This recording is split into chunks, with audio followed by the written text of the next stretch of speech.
Shalom semuanya. Ya, kita hari ini dapat tema bulan ini untuk dewasa dalam komitmen. Ya, dewasa dalam komitmen. Ya, visinya disamakan dengan umum mencapai kedewasaan penuh.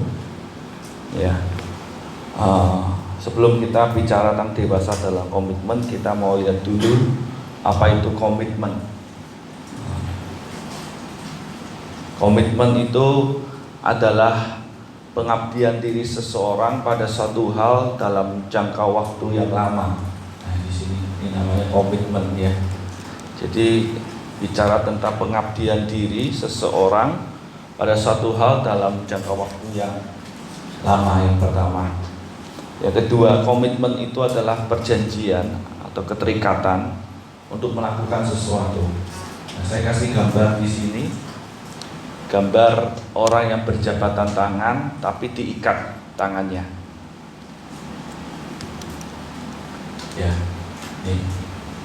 ini orang yang berjabat tangan tapi tangannya diikat karena di dalam komitmen itu ada satu ikatan. Ya, ikatan suatu janji yang dimana kita tuh terikat gitu. Itulah yang namanya komitmen. Nah, tujuan daripada dewasa dalam komitmen itu adalah supaya tidak terombang-ambing, ya, mengikut Yesus dengan setia. Ya, karena tanpa sebuah komitmen itu tidak mungkin ada sebuah kesetiaan. Makanya ada komitmen di dalam usaha, komitmen di dalam meraih segala sesuatu, istimewa komitmen di dalam pernikahan. Karena komitmen ini penting, ya. Tanpa sebuah komitmen tidak mungkin ada satu kesetiaan. Untuk orang bisa setia perlu komitmen. Jadi kalau dibolak-balik itu ya sama saja gitu. Jadi komitmen itu begitu penting. Ketika kamu melayani butuh komitmen.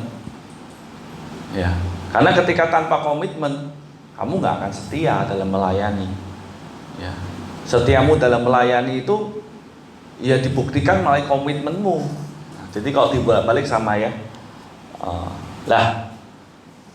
Syarat sebuah komitmen itu kedewasaan. Tanpa kedewasaan, komitmen hanyalah sebuah perkataan tanpa tindakan. Ya, seringkali orang berkata, aku komitmen. Kalau tidak disertai dengan satu kedewasaan, itu sebuah perkataan belaka, tanpa tindakan. Maka seringkali kan banyak orang kan, aku komitmen, oke, aku komitmen. Besoknya begitu lagi. Kenapa? Karena dia itu tidak memiliki kedewasaan secara rohani, secara khususnya. Makanya kalau anak-anak itu kalau udah janji, ya papi, ya mami, aku janji. Ya, komitmen sama janji kan hampir sama ya. Tapi besoknya dilakukan lagi. Kenapa? Karena dia anak-anak. Jadi ya bisa dimaklumi anak itu begitu. Nah, sekarang pertanyaannya, Anda ini dalam posisi anak atau dewasa? Nah, dewasa itu kan bukan karena umur. Dewasa itu sebuah pilihan. Dewasa bukan karena bertambahnya umur terus jadi dewasa, enggak. Dewasa itu pilihan. Anda mau anak atau dewasa itu pilihan. Sikap.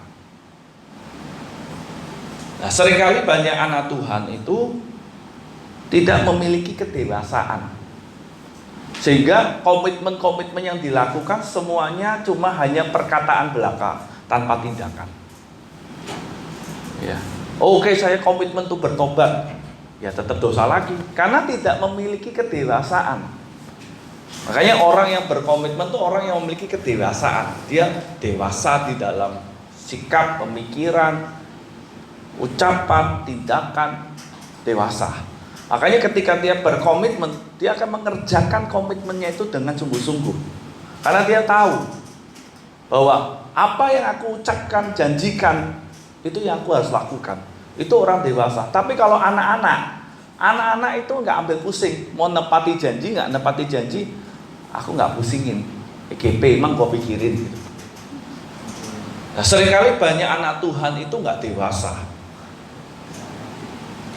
Sudah pelayanan, mungkin sudah umurnya mungkin sudah dianggap sebagai pemuda, tapi ketika berkomitmen tidak pernah mau bisa melakukan dengan sungguh-sungguh.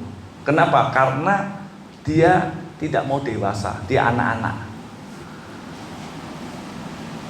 Nah, seringkali banyak anak Tuhan begitu. Oke, aku mau komitmen baca Alkitab. Seperti uang, gimana? Waduh, tidak ada waktu, tidak bisa, dan ini dan itu alasan. Lah, orang yang dewasa di dalam komitmen itu dia tidak akan mengemukakan alasannya untuk kegagalannya, tapi dia akan mencari jalan bagaimana supaya aku bisa melaksanakan apa yang aku sudah komitmenkan. Itu orang dewasa. Jadi nggak ada alasan untuk mencari alasan untuk membela diri. Ya karena ini, karena itu namanya anak-anak. Orang yang dewasa dalam komitmen, dia tidak akan mencari alasan untuk membela dirinya oleh karena satu kecerobohan atau satu kelalaian dalam hidupnya ketika dia tidak bisa melakukan komitmennya.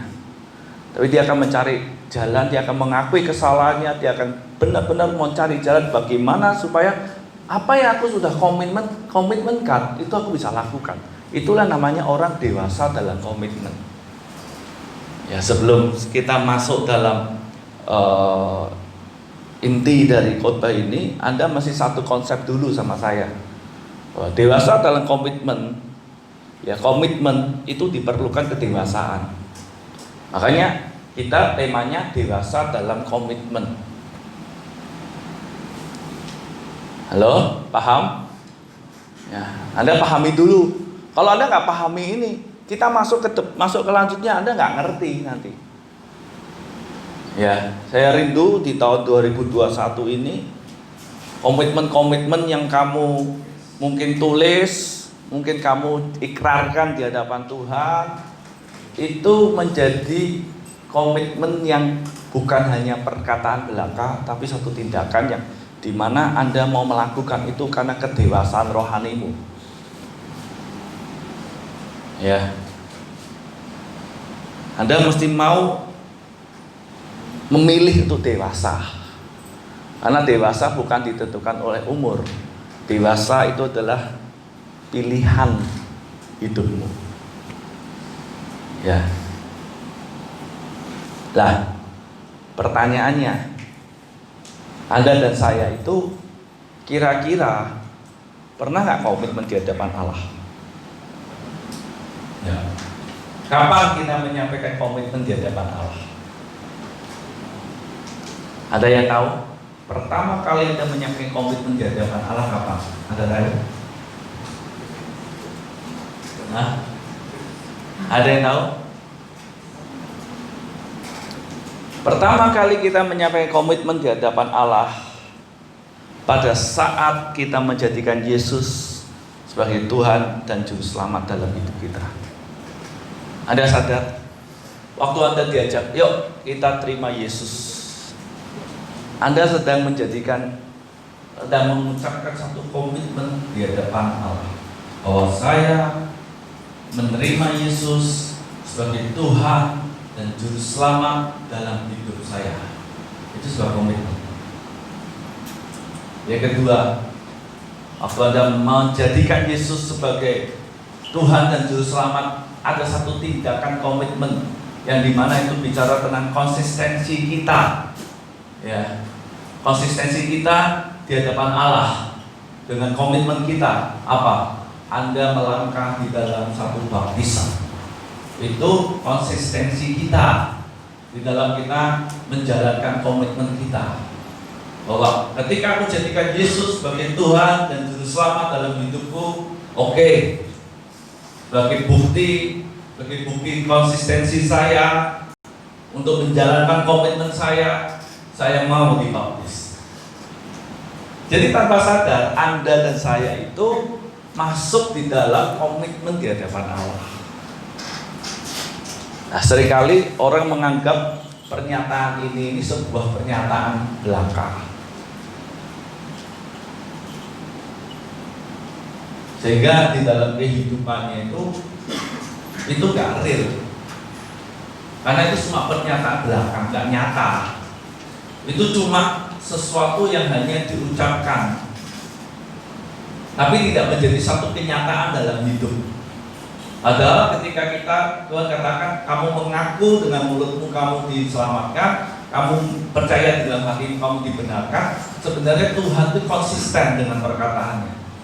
Dia memiliki satu komitmen bahwa ketika kamu mengaku kamu diselamatkan, ketika kamu percaya di dalam hatimu kamu dibenarkan. Tuhan konsisten dengan perkataannya, dan itu terjadi. Itu satu komitmen Tuhan dalam hidup kita.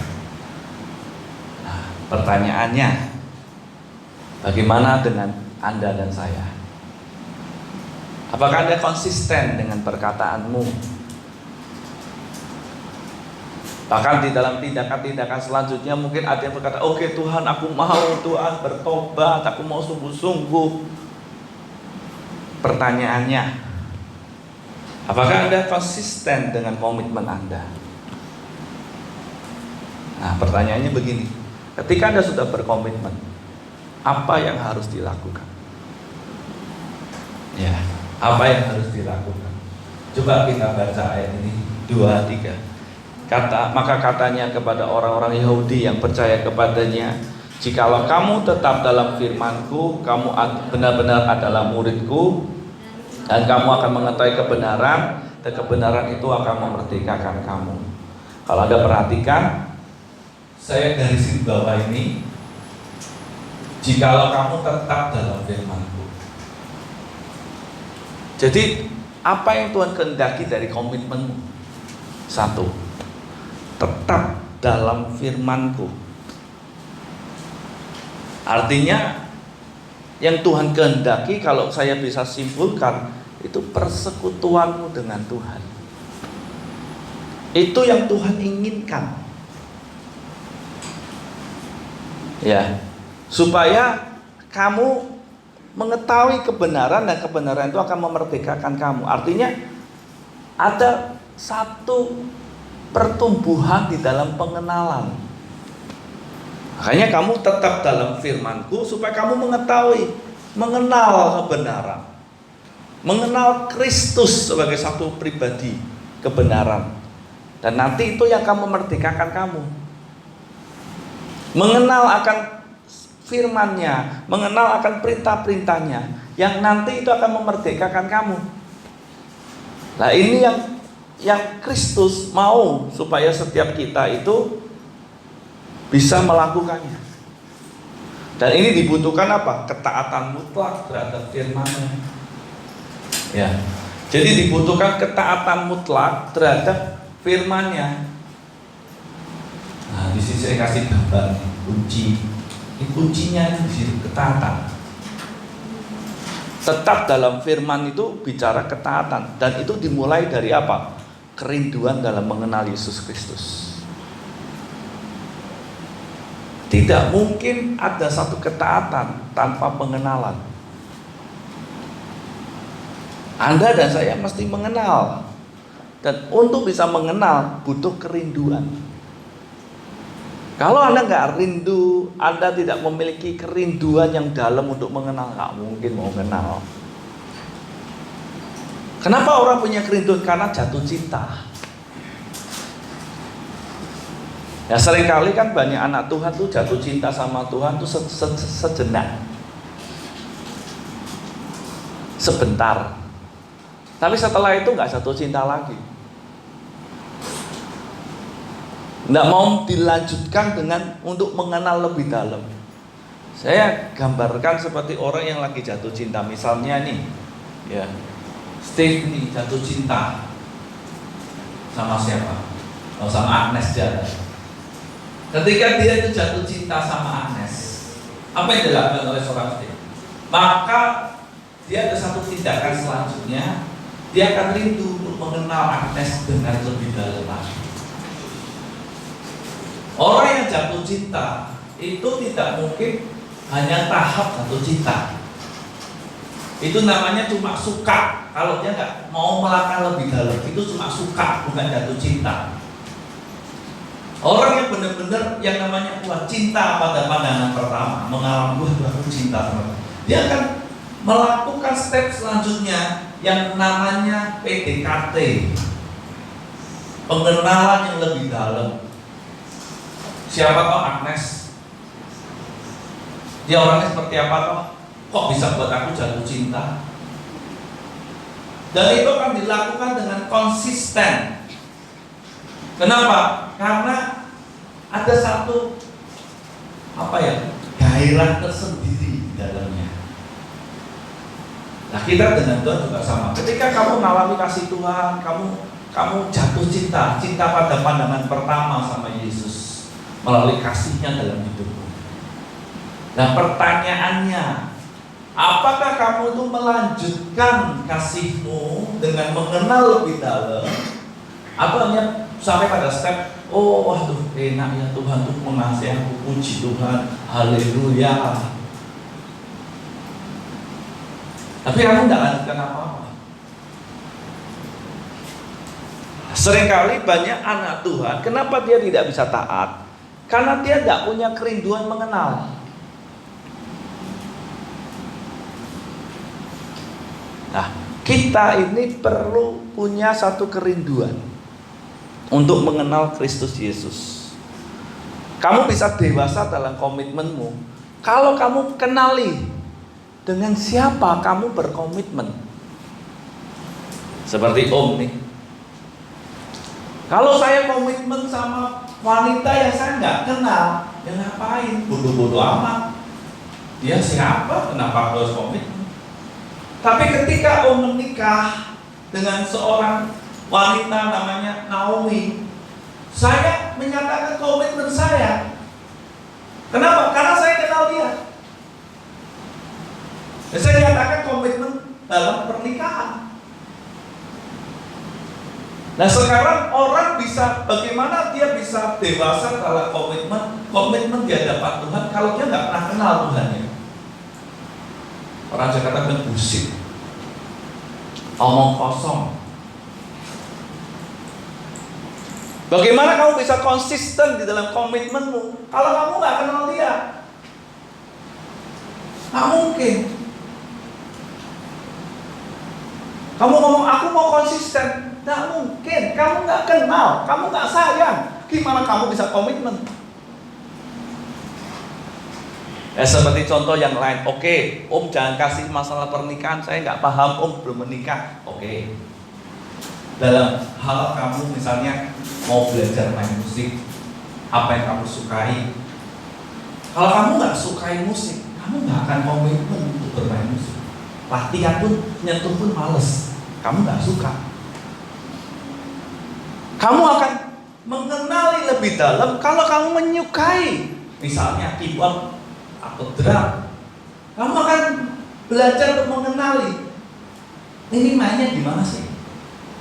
Apa yang harus aku lakukan sih? Kamu akan belajar untuk mengenali. Kamu akan menyentuh. Nah, mungkin kamu suka sama keyboard mau belajar tanpa menyentuh. Betul ya? Nah, mungkin. Nah, kita dengan Tuhan juga gitu. Kalau kamu, Anda dan saya ingin punya komitmen di hadapan Tuhan, Anda mesti kenali dia. Anda mesti nyentuh, ini Alkitabnya Anda mesti sentuh. Anda mesti baca, ini firman Tuhan, ini surat cintanya.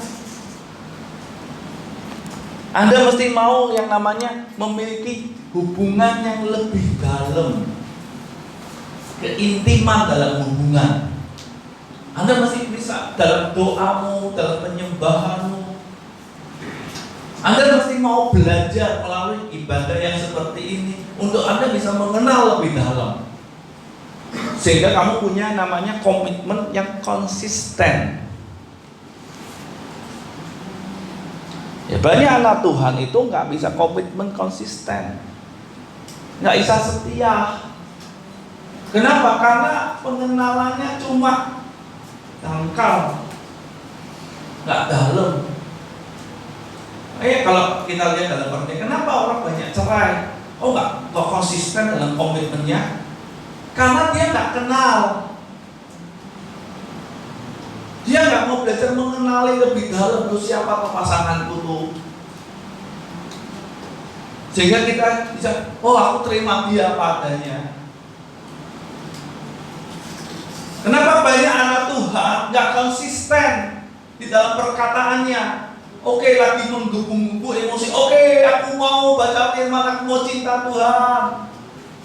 Tapi ketika mulai dalam prakteknya, mulai beralasan 1001 alasan dan semuanya masuk akal. Kenapa? Karena kamu nggak cinta. Kenapa nggak cinta? Karena kamu nggak mau kenal. Orang yang mau mengenali, karena dia mencinta. Nah ini yang kita perlu tahu. Makanya di dalam komitmen, dewasa dalam komitmen dibutuhkan yang namanya hati yang setia di sini. Ya, Firman Tuhan ngomong gini, banyak orang menyebut diri baik hati, tetapi orang yang setia, siapakah menemukannya? Banyak yang berkata, oke, baik. Kamu menemukan pasangan yang baik, banyak. Tapi yang setia, siapakah yang menemukannya? Banyak orang menyebut dirinya baik hati, oke, sip. Tapi setia, siapakah menemukannya? Makanya Firman Tuhan dalam Wahyu dipanggil, dipilih yang setia. Karena tidak semua orang setia dalam komitmennya. Menjadikan Yesus sebagai Tuhan dan Juru Selamat. Kalau dia sebagai Tuhan berarti dia punya aturan yang mesti Anda punya komitmen untuk melakukan setiap aturannya karena dia Tuhan kita. Nggak setia. Nggak usah jauh-jauh dalam hal membaca Alkitab pun. Kadang-kadang kita nggak setia, padahal itu perintah. Bukan Om yang suruh, tapi itu perintahnya Tuhan. Janganlah kau lupa. Itu perintah.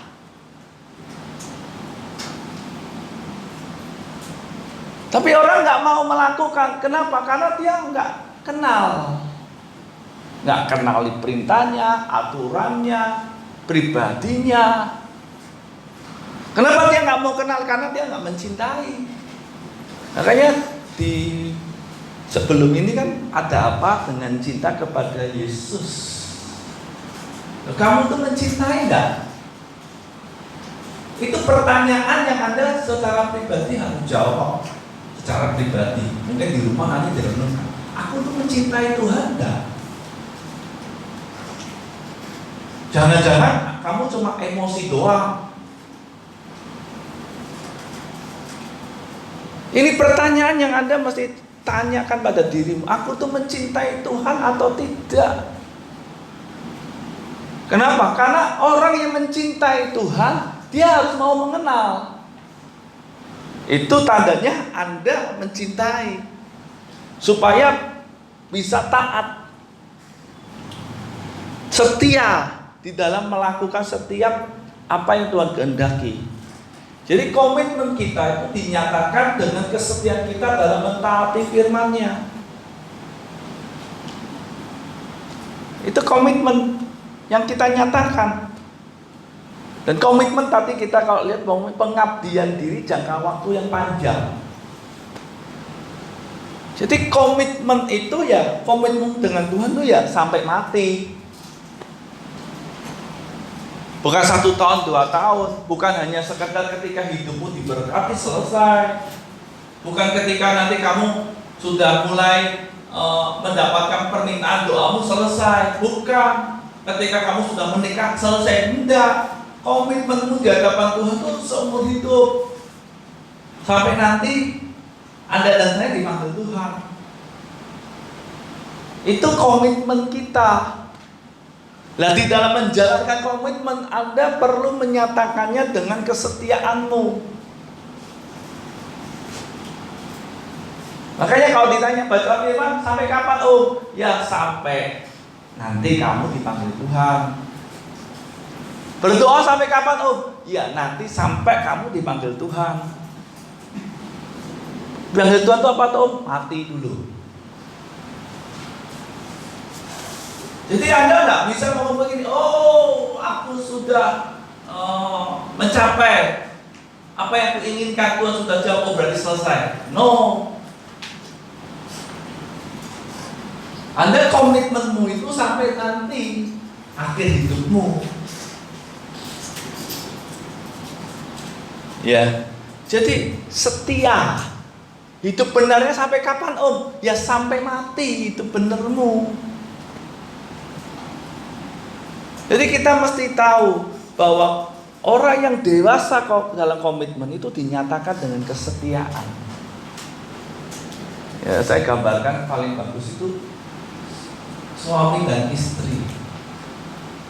Kalau dua sudah jadi satu, komitmennya itu sampai kapan? Sampai maut memisahkan. Jadi selama maut belum memisahkan, tidak bisa. Mau apapun alasannya, ya selingkuh. Kamu sudah komitmen itu, tidak bisa. Apapun alasannya.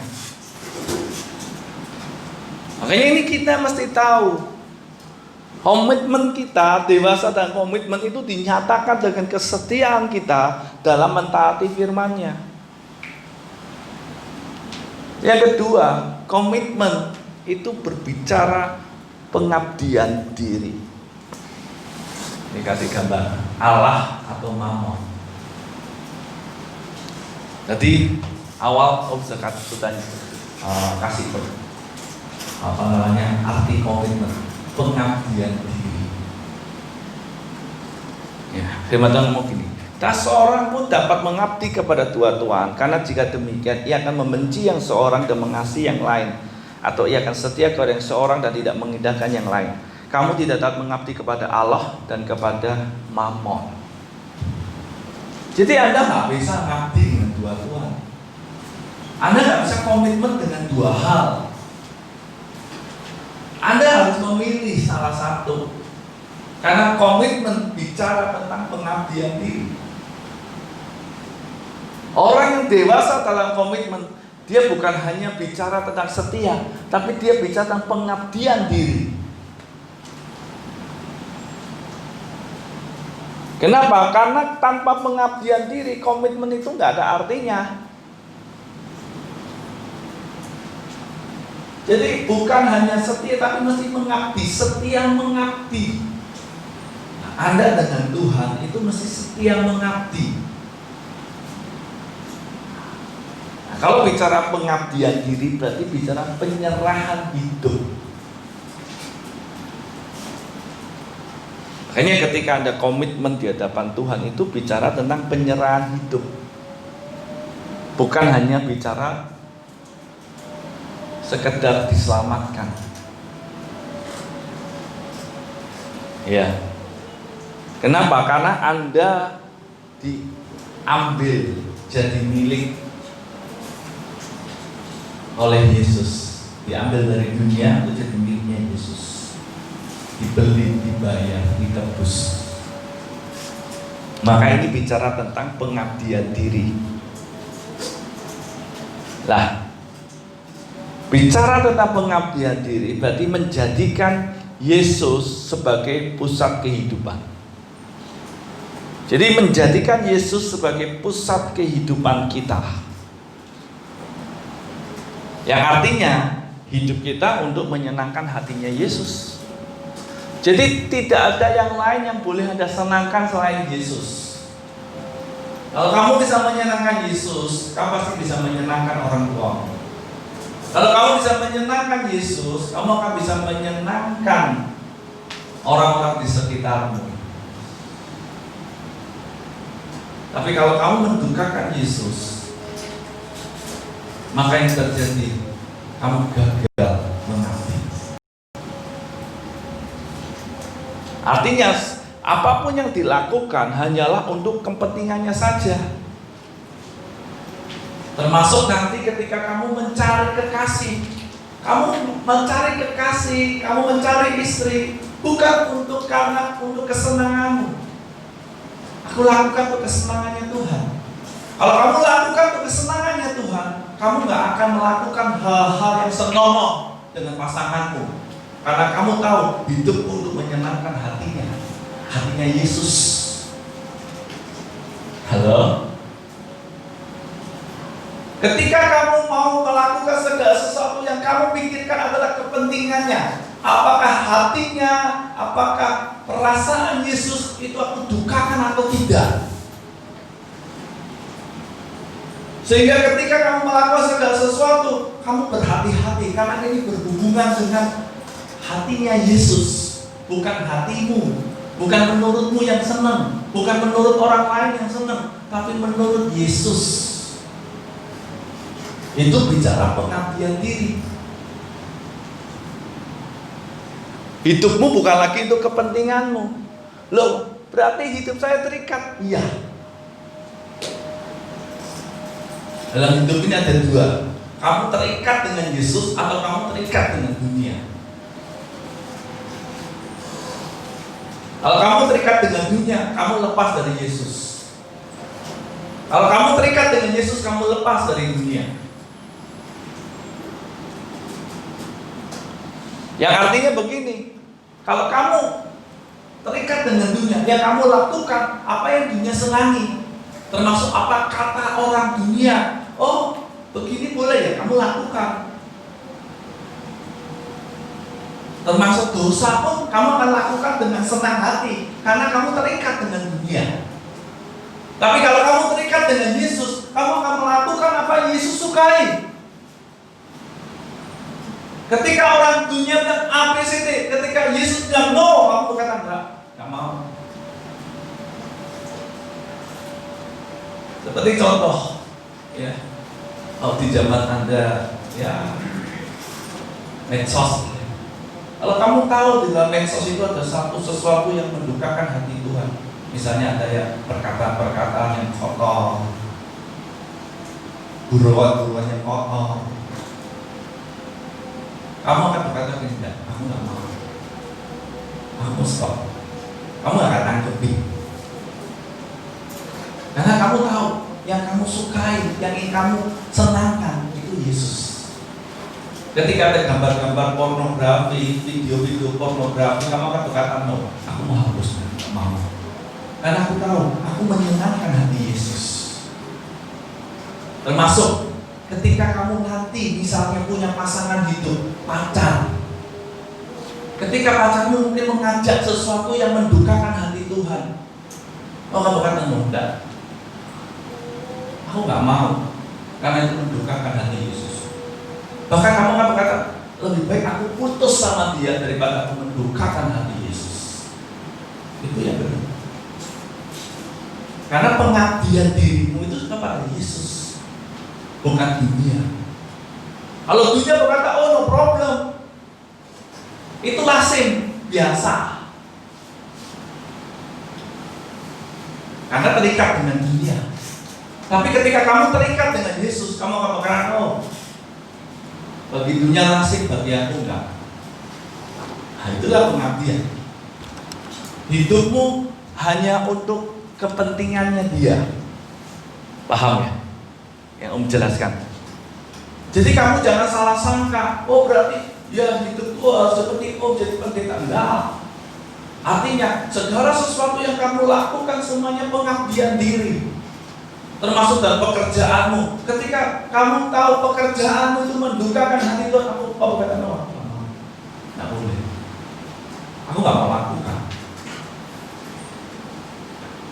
Ya, kita harus punya yang namanya komitmen di situ. Dulu Om waktu bekerja, Om punya toko. Suatu ketika datang orang dari pemerintah, datang, ya beli barang banyak jutaan, kali beli jutaan. Dia minta begini, tolong notanya ditambahin. Om berkata, enggak. Marah-marah, ini kan, maaf Pak, toko kita ini justru terkenal dengan kejujuran. Dia ada jutaan. Kita berpikir, wah setelah ini jadi langganannya siapa Pak, puji Tuhan. Berikutnya datang terus, beli terus. Saya mau katakan, pengabdian diri itu bicara tentang bagaimana hidupmu untuk kepentingannya Yesus. Kenapa? Berdamai dengan dunia, bersahabat dengan dunia, menjadi musuh Allah. Firman Tuhan ngomong gini, hai kamu orang-orang tidak setia. Dalam bahasa aslinya, hai kamu pria dan wanita pezinah. Tidakkah kamu tahu bahwa persahabatan dengan dunia adalah permusuhan dengan Allah? Jadi barang siapa hendak menjadi sahabat dunia ini, ia menjadikan dirinya musuh Allah. Kamu gak boleh bersahabat dengan dunia. Bersahabat dengan dunia maksudnya dia tadi melakukan apa yang dunia mau, karena dia sahabatmu. Tuhan gak melarang kamu kaya, Tuhan gak melarang kamu cari duit banyak-banyak, Tuhan gak melarang kamu bekerja, kamu menikmati apa yang kamu miliki. Tuhan gak melarang. Tapi yang Tuhan larang, kamu jangan bersahabat dengan dunia. Artinya jangan hatimu mencintai dunia. Kamu boleh menikmati, tapi jangan biarkan kalau itu mendukakan hati Tuhan, engkau biarkan saja. Oh, tidak apa-apa. Tuhan kan Maha Pengampun. Memang begini. Ketika kamu begitu, kamu musuhnya Allah. Halo? Ketika kamu melakukan itu, kamu musuhnya Allah. Karena kamu bersahabat dengan dunia. Dunia berkatakan Yesus Maha Pengampun. Gak apa-apa kamu berbuat dosa, toh nanti kamu minta ampun juga diampuni. Kamu bersahabat dengan dunia. Itu kata dunia. Dunia mengatakan gak apa-apa.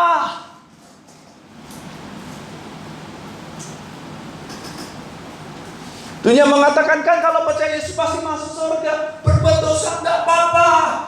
Dunia mengatakan begitu. Ini mau saya katakan, ketika kamu mengikuti itu, kamu menjadi musuhnya Allah. Hati-hati ya.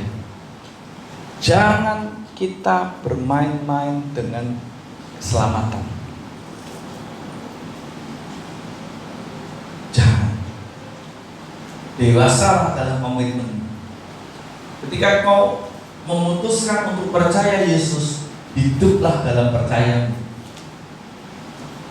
dengan pengabdian diri, dengan kesetiaan. Karena firman Tuhan jelas. Jadi barang siapa hendak menjadi sahabat dunia ini, ia menjadikan dirinya musuh Allah. Menjadi sahabat dunia ini artinya apa? Menuruti semua yang dunia katakan.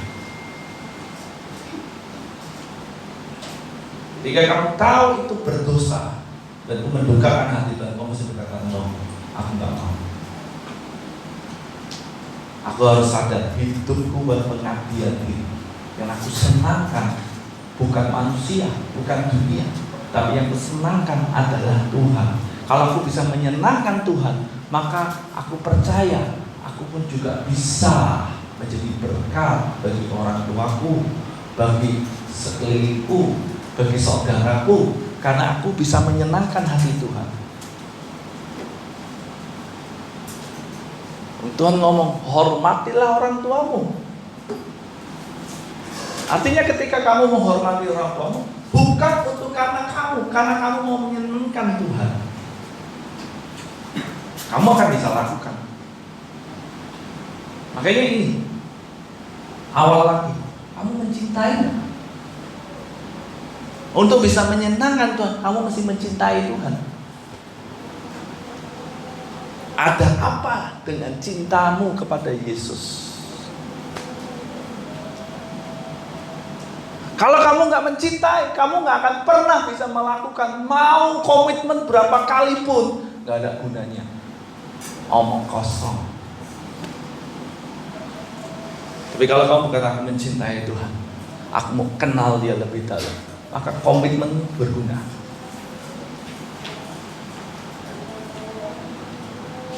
Makanya kenapa dalam suatu pernikahan itu mesti ada komitmen pernikahan, janji nikah. Hanya orang sebelum menikah mesti kan harus pengenalan lebih dulu kan? Karena ada sebuah janji. Dan itu nggak sembarangan. Nah, saya rindu setiap kita, ayo di tahun 2021, mari ketika kamu berkomitmen, bukan hanya sekedar perkataan doang, tapi biar itu menjadi tindakan, karena kamu memiliki kedewasaan. Amin. Mari kita datang ke